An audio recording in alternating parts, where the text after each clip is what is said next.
सभी डीएफ्स अपनी TF journey के साथ साथ अपनी पर्सनल लाइफ, अपने कार्मिक्स की लाइफ और डीएम की जर्नी भी ऑब्जर्व करती हो। डीएम की जर्नी के बारे में ज्यादातर आपको ड्रीम्स और कभी कभी यूट्यूब के वीडियोस के थ्रू पता चलता रहता है।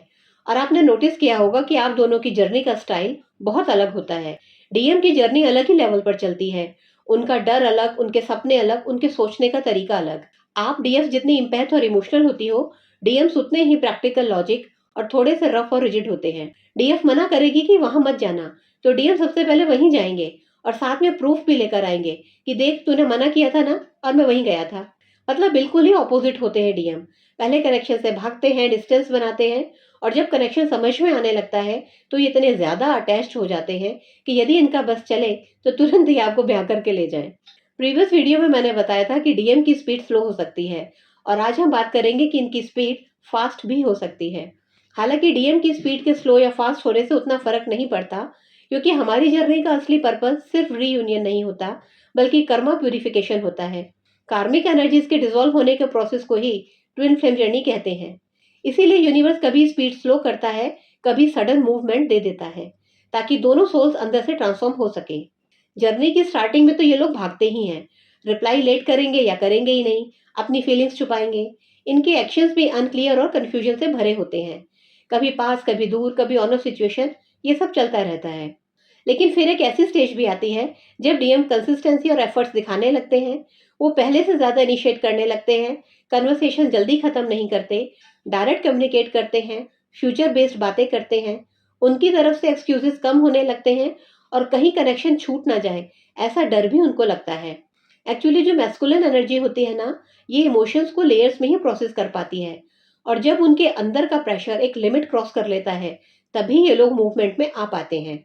इनकी स्पीड फास्ट होने का सबसे पहला रीजन है कि ये लोग इमोशनली भागते भागते थक जाते हैं।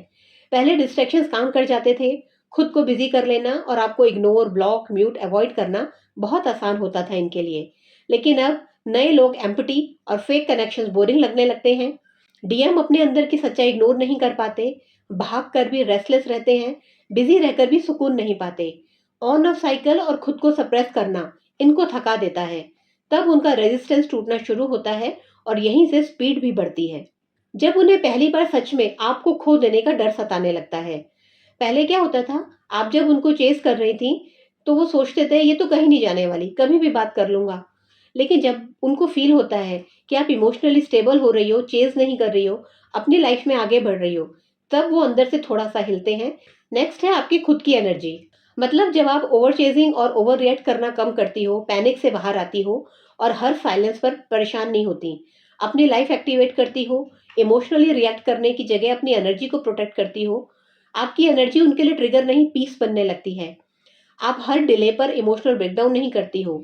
तब डीएम को कनेक्शन की वैल्यू फील होने लगती है, और कनेक्शन में भी प्रेशर कम होता है, जिससे डीएम इमोशनली सेफ फील करते हैं। और तब डीएम को अंदर से पुश मिलता है। वो सोच सकते हैं, अब अगर मैंने एक्शन नहीं लिया तो शायद मैं इसको खो दूंगा।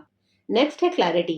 पहले कंफ्यूजन रहता था कि ये अट्रैक्शन है, ऑब्सेशन है, या कोई टेम्पररी फीलिंग है। लेकिन टाइम के साथ जब डीएम को क्लैरिटी आती है कनेक्शन को लेकर, तब उनकी स्पीड बढ़ती है। डीएम जब कंट्रोल से ज्यादा कनेक्शन को चूज करते हैं, तब इनकी स्पीड तेज होती है। पहले वो फियर से डिसीजंस लेते थे, अब फीलिंग्स को डिनाई करना मुश्किल होने लगता है।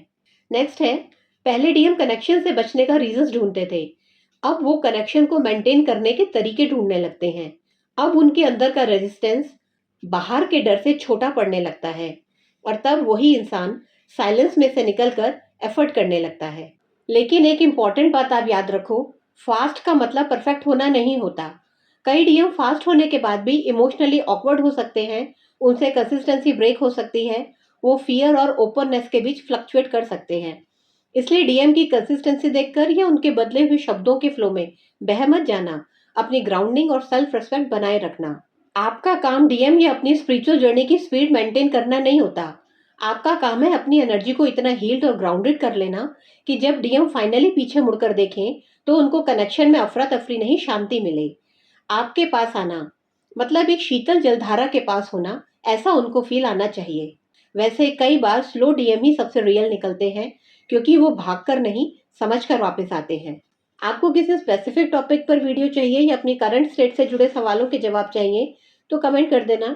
आप मुझसे इंस्टा पर भी बात कर सकते हो। मेरी आईडी का लिंक कम्युनिटी की किसी पोस्ट पर आपको मिल जाएगा। नेक्स्ट वीडियो में हम बात करेंगे कि डीएफ को कैसे पता चलता है कि डीएम को कनेक्शन समझ में आ गया और उनकी जर्नी की स्पीड तेज हो गई है। Till then keep watching my video, stay tuned. Ram Ram सा।